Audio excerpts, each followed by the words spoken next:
Habang tinuturo naman ni Ramon itong si Roberto na sa likod umano ng panlalaglag, paulit-ulit din itong itinanggi ni Roberto na wala umano siyang kinalaman dahil kapag gagawin umano niya ito ay mapapahamak din sila at naging palaisipan din para sa kanila kung sino ang may ibang alam sa nasabing transaksyon.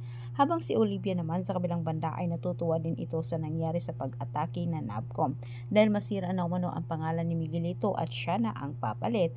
Sa kagustuhan ni Roberto na mawala sa landas ito si Ramon at maibalik itong si Ramon sa kulungan, kabaliktaran ang nangyari sa inasahan ni Roberto na kung saan ang pangalan nila ang masira. Nakipag-agawan ang mga tauhan ng mga gerero sa kargamento ni Mr. Kwon na kung saan din sila ay naunahan na ng grupo ni Tanggol ang Wati. Sinasadya ni Tanggol na patakasin na ang kanyang ama para upang sa ganon ay hindi umano masaksihan ng dalawa ang kanilang gagawin.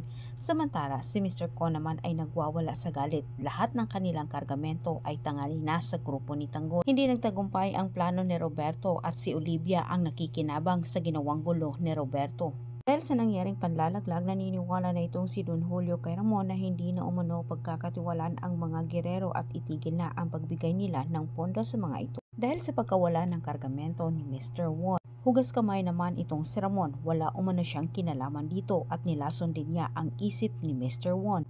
Wika nito ang mga gerero umano ang sa tingin niya ang nasa likod ng pagtangay sa mga kargamento. Dahil sa maling desisyon ni Roberto, bagsak ang kanilang pangalan.